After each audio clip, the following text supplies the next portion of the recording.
When we look back at some of our earliest versions of photography, we see perfection staring back at us. Perfect bodies, perfect skin, and we take it at face value. Now, when we look at a picture that's on Instagram or online in general, it's not an insane thing to think that someone might be using a filter or someone may have edited it in an application like Photoshop. The issue with this entire mentality is that we have been editing photos since we figured out that we could, whether that be just for fun, like we see today and then, or for things like figures or skin, like we see today and then. Right before the Victorians, we get the camera, and unlike previous inventions that did a pretty similar thing, photos were now permanent and inexpensive. The thing is, with this new invention of the camera, as great as it is, it's not like today where you can just go and snap a picture. You had to wait, and that sometimes took a while. For daguerreotype images popular between 1840 and 1860, the photographer put a sheet of copper coated with silver and exposed iodine vapor into the camera. Once the sheet was exposed to light during the taking of the picture, the photographer used a mercury vapor to bring out the image and set it with salt. When this process was used, it was called a wet plate process. I will wait.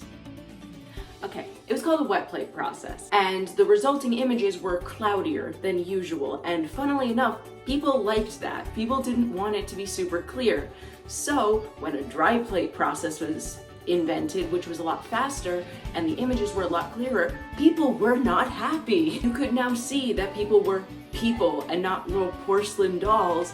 So what happened was people who were getting their photos taken, photographers started editing the negatives of these photographs. Pencils were often used to soften imperfections or blemishes and blend highlights, while etching knives were required to remove any unwanted areas from the negative. When photographers or people in general did this to the negatives, it gave the similar effect as the wet plate process of everyone's imperfections being smoothed out, and now you could even thin out your waist, which was a very big trend when this process was being used for photographs. If you don't believe me, you can actually look at a lot of photographs from this time, and if you look really closely, you can actually see the etching around people's waists, or you can see it on the skin, because people are human. They're not perfect at their job, and this wasn't a perfect process. All of this to say that if you look at a picture from then and a picture from now, both are probably a little bit edited if the old one used the dry plate process, and if not, it's giving a cloudier effect, and there's a reason why people liked that.